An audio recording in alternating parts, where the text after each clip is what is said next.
3장 1절에서 4절입니다. 우리 함께 한 목소리로 같이 봉독하실까요? 골로새서 3장 1절에서 4절. 그러므로 여러분이 그리스도와 함께 살려주심을 받았으면 위에 있는 것들을 추구하십시오. 거기에는 그리스도께서 하나님의 오른쪽에 앉아 계십니다. 여러분은 땅에 있는 것들을 생각하지 말고 위에 있는 것들을 생각하십시오. 여러분은 이미 죽었고 여러분의 생명은 그리스도와 함께 하나님 안에 감추어져 있습니다. 여러분의 생명이신 그리스도께서 나타나실 때 여러분도 그분과 함께 영광에 쌓여 나타날 것입니다. 아멘.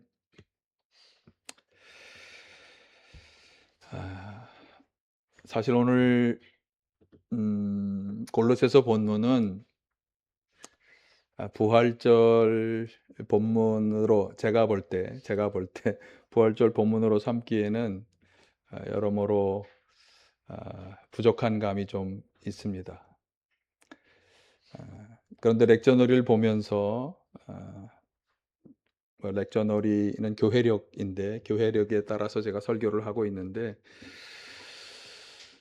골로새서의 말씀을 통해서 또 중요한 것을 나눌 수도 있겠다 이런 생각이 들어서 골로새서의 본문이 원래 말씀하고자 하는 것과는 조금 다르지만 부활이라고 하는 것에 좀 초점을 더 맞추면서 함께 은혜를 나누려고 합니다. 물론 오늘 본문에서 주는 아주 귀한 교훈들도 있습니다. 그래서 예수님께서 죽음을 이기고 다시 살아나신 것을 기념하고 감사하는 이 부활절에 먼저 부활이라고 하는 것이 왜 중요한지, 부활이라고 하는 이 부활 사건의 의미가 우리들에게 주는 것이 무엇인지 하는 것을 생각해 보기 위해서 다른 본문, 고린도전서 15장에 있는 본문을 먼저 좀 이야기하고 그리고 오늘 본문을 이제 살펴보겠습니다. 15장 고린도전서 15장 16에서 19절 제가 매년 부활의 중요성을 나눌 때 꼭 소개해 드리는 구절인데 한번 보실까요? 죽은 사람들이 살아나는 일이 없다면 그리스도께서 살아나신 일도 없었을 것입니다. 그리스도께서 살아나지 않으셨다면 여러분의 믿음은 헛된 것이 되고 여러분은 아직도 죄 가운데 있을 것입니다. 그리고 그리스도 안에서 잠든 사람들도 멸망했을 것입니다. 그리스도 안에서 우리가 바라는 것이 이 세상에만 해당되는 것이라면 우리는 모든 사람 가운데서 가장 불쌍한 사람일 것입니다. 아멘. 글쎄 다른 분은 또 다르게 생각할 수 있겠지만 제가 볼 때는 부활이라고 하는 특히 예수님의 부활에 대해서 그 신앙이 왜 중요한지를 강조하는 아주 대표적인 그런 성경 구절이라고 생각이 되는데 자 다시 한번 1번부터 한번 보시면 죽은 사람이 살아나는 일이 없다면 그리스도께서 살아나신 일도 없었을 것이다. 그러니까 죽은 사람이 살아나는 부활이라는 것이 원래 하나님이 주신 여러 세상의 섭리 가운데 하나이기 때문에 그래서 예수 그리스도께서도 부활하실 수 있었다. 평범한 얘기. 그러면서 그리스도께서 살아나지 않으셨다면 이건 반어적인 이제 말로 시작이 되는 거죠. 그러니까 부활이라는 예수 그리스도의 부활이라는 것이 없다면 우리 그리스도인들의 여기 있는 것처럼 믿음도 헛것이고 우리는 여전히 죄 가운데 있을 것이고 그리고 그리스도 안에서 잠든 사람들 먼저 돌아가신 분들도 다 부활이라는 것이 없다면 그냥 그거로 다 끝났기 때문에 그냥 끝나는 것으로 멸망하는 것으로 끝났을 것이다. 게다가 부활이라는 것이 예수 그리스도께서 부활하지 않았다면 우리 그리스도인들이 바라는 것이 이 세상에만 해당되는 것이 아니어야 하는데 이 세상에만 해당되는 거라면 우리 그리스도인은 가장 불쌍한 사람에 불과하다. 근데 이건 이제 그리스도의 부활이 없다면인데 그런데 부활이 있으니까 이제 이렇게 되는 거겠죠. 그러니까 부활을 설명하려면 예수님이 다시 살아나셨다는 걸 설명하려면 당연히 그분의 죽음을 이야기해야 될 텐데, 예수 그리스도께서는 우리를 위하여 죽으셨다. 이게 성경이 얘기하는 거죠. 우리의 죄를 용서받게 하기 위해서, 우리를 죄로부터 심판과 멸망을 받는 것으로부터 구원하기 위해서 돌아가신 거예요. 대속의 죽음을 십자가에서 죽으신 거죠. 그런데 그 예수님을 하나님께서 살려내신 거예요. 사실 우리 인간을 죄로부터 대속하는, 그러니까 우리 인간의 죄를 대신 짊어지고 죽는다. 그래서 우리의 죄를 다 사함받게 하고 우리를 구원한다고 하는 이 대속의 사건은 예수님이 십자가만으로도 충분하다, 이렇게 생각할 수도 있어요. 그런데 부활이 없다면, 예수님의 죽음은, 그분이 죽음을 이기고 부활하지 않았다면, 부활이 없다면 죽음은 그 자체로 끝나는 거예요. 그러니까 그분이 십자가를 짊어지고 죽음으로써 우리의 죄를 용서받게 하는 구원의 사역은 완성되지 못한 거예요. 왜냐하면 죽음이 최종 승자가 되니까. 죽음으로 끝났다면 죽음이 최종 승자가 되니까 죽음 이후에 벌어지는 일이 미완성으로 되어지는 거예요. 그래서 하나님께서는 이 부활이라고 하는 사건을 통해서 예수 그리스도의 십자가의 대속의 사건을 완성하신 거예요. 부활은 대속의 사건의 완성이에요. 이해가 되시나요? 예. 그러니까 하나님께서는 당신의 아들 예수 그리스도를 통해서 우리의 죄를 대속하는 십자가의 사건을 베푸셨는데, 부활을 통해서 그 예수께서 십자가에서 치른 죄의 대가가 완전하게 다 죄의 대가를 대신한 거다. 그것을 그분을 살려주심으로써 확증하신 거예요. 내가 그의 제사, 십자가에서 죽는 그 죽음을 희생제사의 제물로 받아들여 주었어 라고 하는 것을 확증하신 거예요. 뭘 통해서? 그분을 죽음에서 살리심으로. 이 일은 내가 인정하고 올바른 일이야 라고 하는 것을 예수님의 부활을 통해 확증하셨다는 거예요. 그래서 예수님을 죽음에서 살려내심으로써 하나님은 이 예수님의 십자가 대속 사건이 하나님으로부터 비롯되었다고 하는 것을 능력으로 증명하신 것입니다. 우리는 믿음으로 이걸 받아들이는 거예요.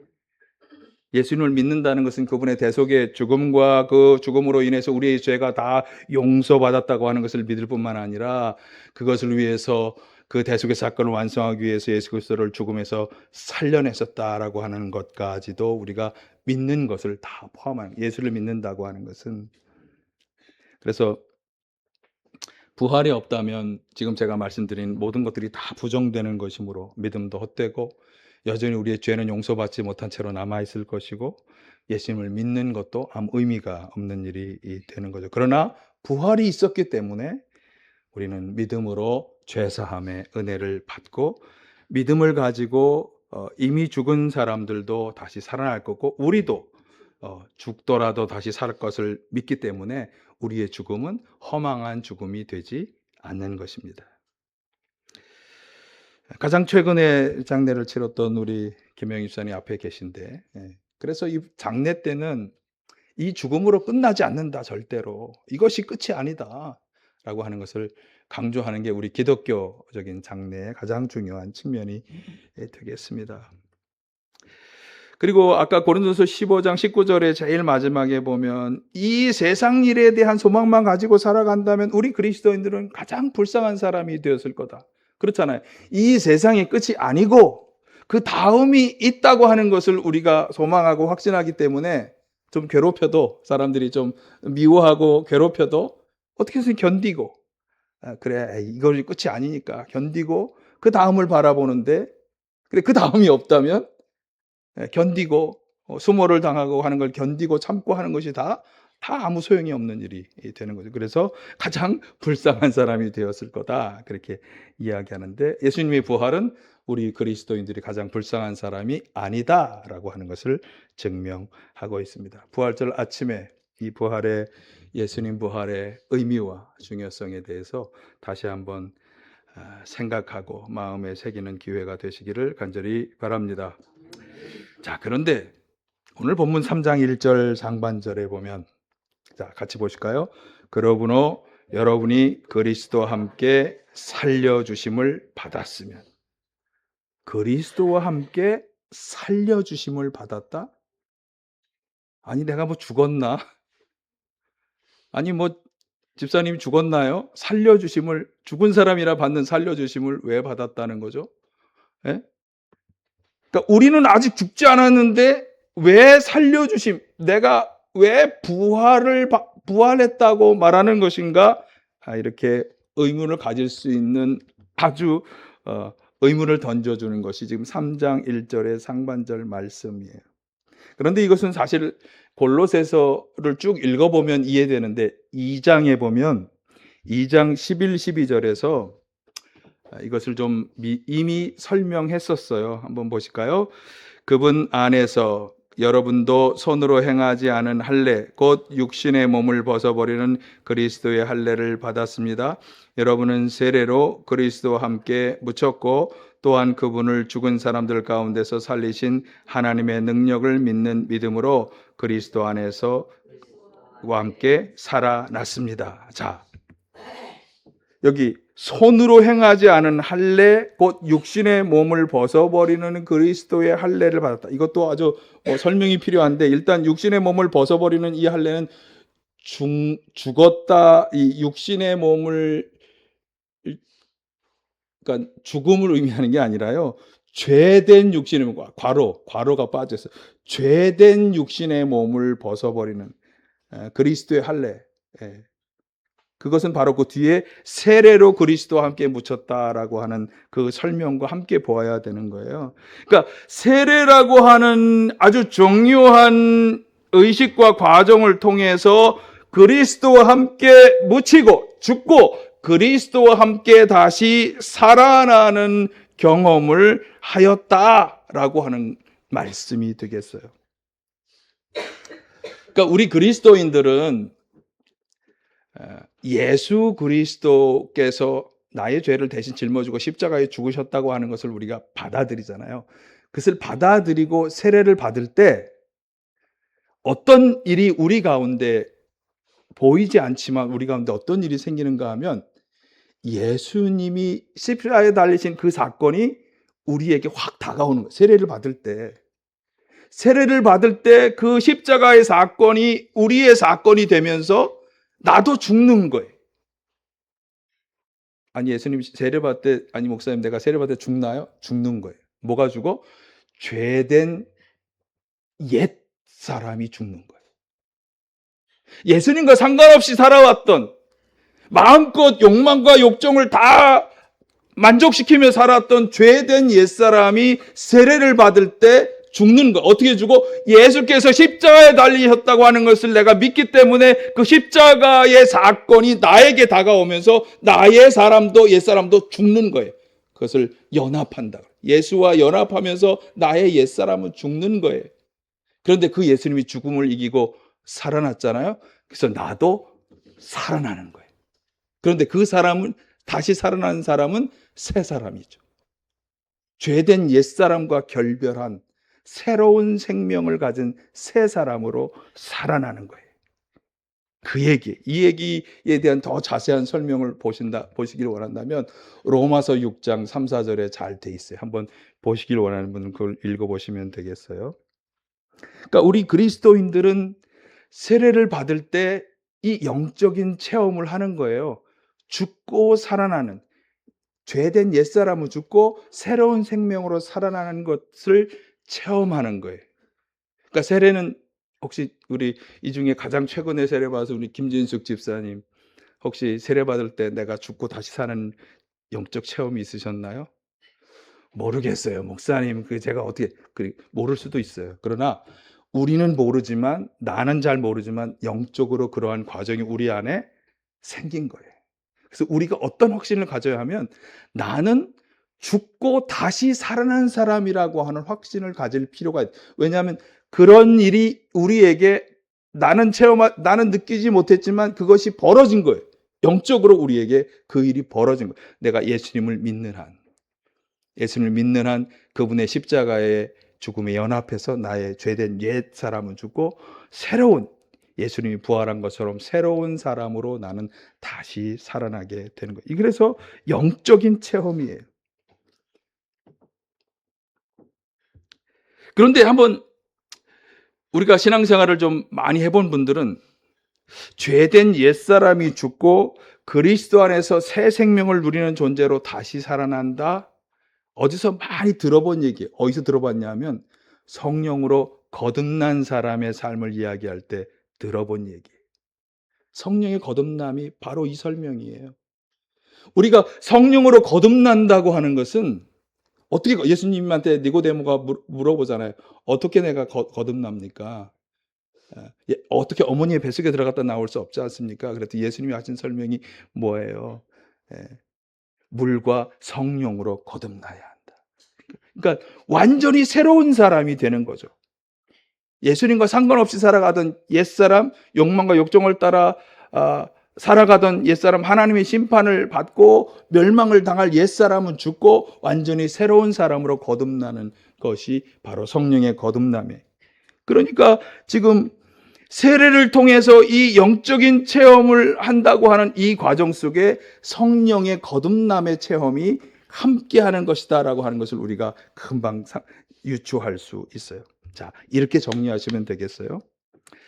예수님께서 죽음을 이기고 부활하셨다고 하는 것은 우리 그리스도인들에게 부활의 소망을 주는데, 먼저 우리가 가져야 할 것은 뭐냐 하면 영적인 부활이 나에게 이루어졌다. 옛사람은 죽고 새로운 사람으로 살아나는 영적인 그런 죽음과 부활에 이미 나는 참여하였다. 그러니까 예수님의 부활이라고 하는 그 사건이 우리에게는 영적으로 죽고 살아나는 놀라운 체험을 우리에게 주는 사건이다라고 하는 거예요. 믿음으로 우리가 그것을 받아들이고 가져야 하는 거죠. 예. 그래서 오늘 본문 3절에도 보면, 보실까요? 본문 3절. 여러분은 이미 죽었고 여러분의 생명은 그리스도와 함께 하나님 안에 감추어져 있습니다. 그러니까 여러분은 이미 죽었다라고 하는 것은 앞에서 설명한 그 설명이에요. 예수 그리스도와 상관없이 죄를 지음의 욕망과 정욕을 추구하며 살았던, 그래서 하나님의 진노의 자식이 되었던 그 옛사람이 예수님의 십자가 죽음과 함께 죽는 거예요. 거기에 우리가 연합해 가는 거죠. 바울 사도가 갈라디아서 2장 20절에서 그래서 이렇게 설명했어요. 죄된 옛사람은 예수님과 함께 십자가에서 못 박히고 이제는 그리스도께서 안에 거하여 계신 삶, 그리스도와 연합하여 그리스도와 함께하는 삶을 살아가게 되었다. 이게 바울 사도의 설명이죠. 그러니까 이것이 바로 영적 죽음과 부활을 확신하며 살아가는 성도들의 삶이에요. 우리가 이런 삶을 살아가고 있는 줄 믿습니다. 이것이 우리가 가져야 할 부활의 소망과 확신. 첫 번째, 우리는 이미 예수님의 십자가 죽음과 부활에 함께 참여한 사람이 되었다. 무엇으로? 영적으로. 자, 그런데 오늘 3절, 본문 3절 하반절에 보니까 우리의 그렇게 죽었다가 다시 살게 된 우리의 생명이 그리스도와 함께 하나님 안에 감추어져 있다. 감춰져 있다는 건 사람들이 모른다는 거죠. 사실 예수 그리스도와 연합하여 새 생명의 삶을 살아간다고 하는 것은, 여러분도 제가 아까 질문하기 전에 정말 내가 그랬나? 잘 모르잖아요. 잘 몰라요. 예수 믿지 않는 사람들에게 그것은 더 모르는 일이에요. 그들은 예수도 믿지 않고 이런 사건에 대해서 전혀 귀 기울이지도 않고 알지도 못하기 때문에 감추어져 있는 일이에요. 그래서 비밀이라고 말하는 거죠. 그런데 그게 하나님 안에 감추어져 있기 때문에 이건 하나님께서 보장하시는 진리라는 거죠. 그러니까 우리가 이미 영적으로 죽었고 영적으로 새로운 삶을 살게 되었다고 하는 것은 세상 사람들 모든 사람에게 감춰진 비밀이지만 이제 그것은 하나님께서 보장하시고 이루어 가시는 비밀이다. 예. 여러분 이 영적 진리가 우리 안에 있는 줄 믿습니다. 예, 우리는 예수님과 연합하여 새로운 생명의 존재로 이미 부활한 존재, 그리고 성령으로 거듭난 존재가 되었다. 이 확신을 이 부활절 아침에 가지시기를 간절히 축원합니다. 자, 그런데 부활의 소망은 이런 영적 의미만 있는 게 아니에요. 우리에게 실제로 육신의 부활도 일어날 것에 대한 소망도 줍니다. 오늘 본문 4절에도 보면 부활뿐만 아니라 부활하신 예수님의 재림과 그 재림의 역사에도 성도들이 참여할 거다. 한번 보실까요? 4절 시작. 여러분의 생명이신 그리스도께서 나타나실 때 여러분도 그분과 함께 영광에 쌓여 나타날 것입니다. 자, 우리의 생명이신 그리스도께서 나타나실 때 이건 분명히 예수님께서 다시 오신다고 약속하신 재림의 때를 말씀하는 거예요. 이건 요한복음 14장 2, 3절, 마태복음 24장 30절 등의 예수님의 재림의 약속들이 분명히 나오죠. 한번 요한복음만 한번 읽어볼까요? 내 아버지의 집에는 있을 곳이 많다. 그렇지 않다면 내가 너희가 있을 곳을 마련하러 간다고 너희에게 말했겠느냐? 나는 너희가 있을 곳을 마련하러 간다. 내가 가서 너희가 있을 곳을 마련하면 다시 와서 너희를 나에게로 데려다가 내가 있는 곳에 너희도 함께 있게 하겠다. 예. 예수님께서 먼저 가셔서 뭘 하시는가? 우리가 있을 처소를 준비하시고 다시 오셔서 우리를 데리고 가신다고 분명히 말씀하고 있고, 마태복음 24장 30절은 그 예수님의 재림을 이렇게 설명했어요. 그때 인자가 올 징조가 하늘에서 나타날 터인데 그때는 땅에 있는 모든 민족이 가시를 치며 인자가 큰 권능과 영광에 쌓여 하늘 구름을 타고 오는 것을 보게 될 것이다. 예. 자, 그런데 오늘 본문 4절에 보면 예수님의 재림의 때에 여러분도 그분과 함께 영광에 쌓여 나타날 거다, 이렇게 얘기하고 있어요. 그러니까 예수님의 그 영광에 쌓여 임하시는 예수님의 재림에 성도들이 함께 하게 될 거다라고 하는 그런 말씀이에요. 자, 그러면 재림하시는 예수님과 함께 하려면 이미 죽었던 성도들은 어떻게 돼야 돼? 죽어 있는 상태에서 재림에 함께 할 수 없잖아요. 죽었다가 부활했고 부활한 다음에 재림에 참여할 거라고 하는 것을 말씀해 주는 거예요. 그러니까 오늘 본문의 말씀은 그리스도인들이 죽음을 이기는 부활에 참여할 것이고, 그리고 그뿐만 아니라 예수님과 함께 재림에도 참여하게 될 거다라고 하는 것을 말씀해 주는 거예요. 그러니까 영적 부활을 경험한 우리 성도들은 결국 육체의 죽음을 이기는 부활에도 참여하게 될 것이고, 그뿐만 아니라 예수님께서 다시 오실 때 재림의 역사에도 우리가 참여하게 될 것이다 분명히 말씀해 주고 있습니다. 그러면 우리 육신의 부활은 어떻게 이루어질까요? 앞에서 소개했던 고린도전서 15장 42, 44절이 이렇게 설명, 같이 보실까요? 죽은 사람들의 부활도 이와 같습니다. 썩을 것으로 심는데 썩지 않을 것으로 살아납니다. 비천한 것으로 심는데 영광스러운 것으로 살아납니다. 약한 것으로 심는데 강한 것으로 살아납니다. 자연적인 몸으로 심는데 신령한 몸으로 살아납니다. 자연적인 몸이 있으면 신령한 몸도 있습니다. 썩지 않을 영광스러운 것으로, 강한 것으로, 신령한 것으로 살아난다. 여러분, 우리는 분명히 죽음을 이기는 이 부활에 참여하게 될 줄로 믿습니다. 이 부활의 확신과 소망을 가지시길 바랍니다.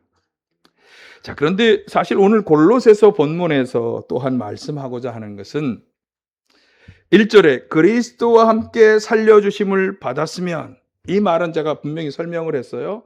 영적으로 부활의 소망을 가진 사람들은 십자가의 죽음과 함께 죽고 함께 살아나는 영적 부활을 경험한다 그랬잖아요. 그 확신을 가지면 위의 것을 추구하라. 자, 2절에서도 한번 보실까요? 2절, 여러분은 땅에 있는 것들을 생각하지 말고 위에 있는 것들을 생각하십시오.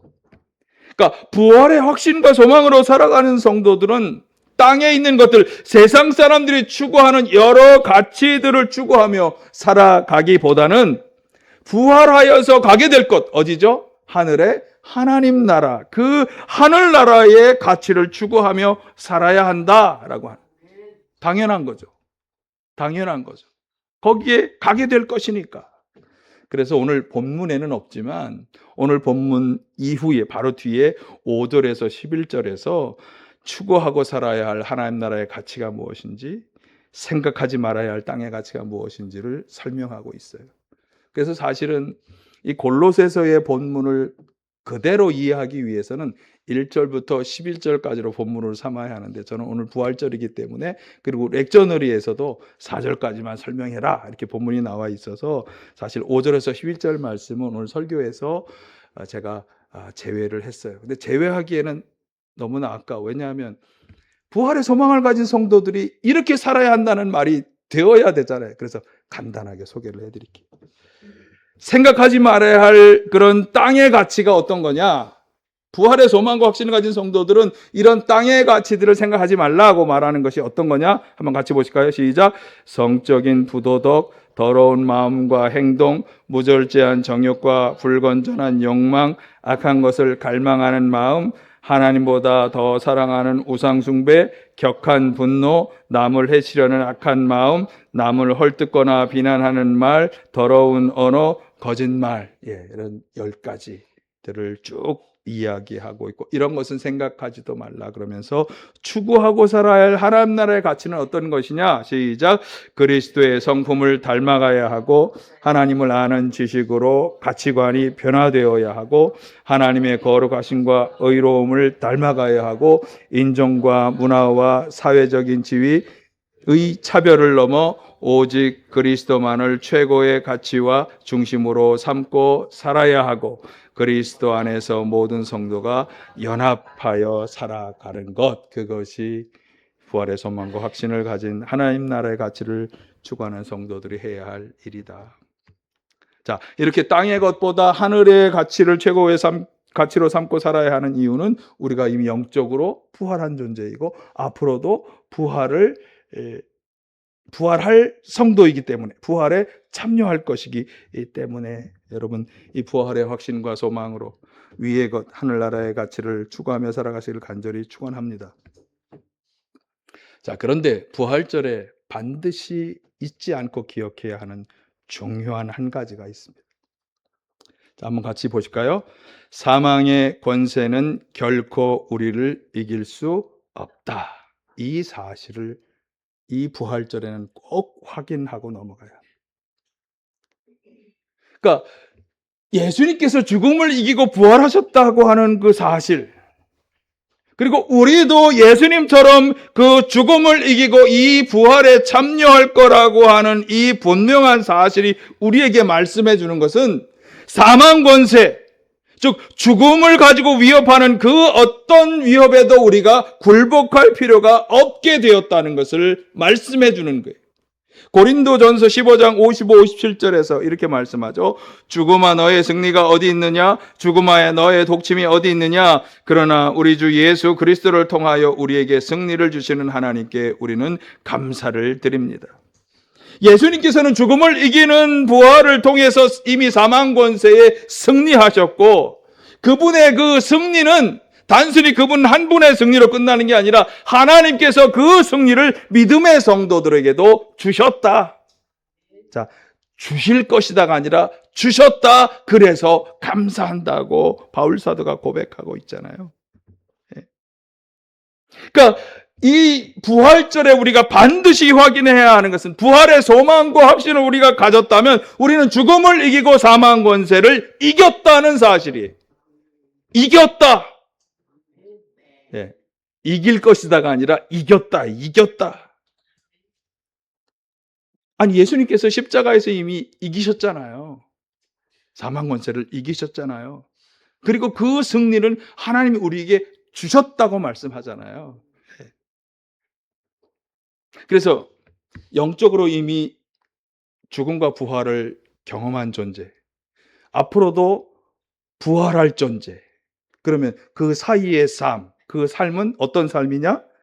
자, 한번 같이 보실까요? 지금 우리가 시작. 지금 우리가 살아가는 이 삶은 죽음의 권세를 이긴 성도의 삶이다. 예. 영적 부활을 경험하였고 참된 부활을 경험할 사람으로서 지금 우리가 살아가는 이 삶은 어떤 사람이냐? 이미 죽음의 권세를 이긴 성도의 삶이다. 지금 우리는 어떤 위협과 위험 속에 살아가고 있을까요? 질병의 문제가 우리를 위협하고 있을까요? 가족의 문제가 우리를 위협하고 있을까요? 사업의 문제가 우리를 위협하고 있을까요?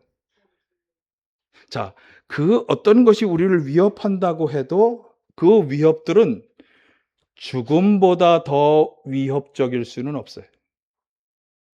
사람에게 가장 큰 무서움은 죽음이에요. 그런데 우리 그리스도인들은 그 죽음을 이겼잖아요. 예수 그리스도께서 죽음을 이긴 것이 바로 오늘 우리에게도 주어진 것이라고 하나님이 약속하시고 있잖아요. 그러니까 우리는 죽음을 이긴 존재예요.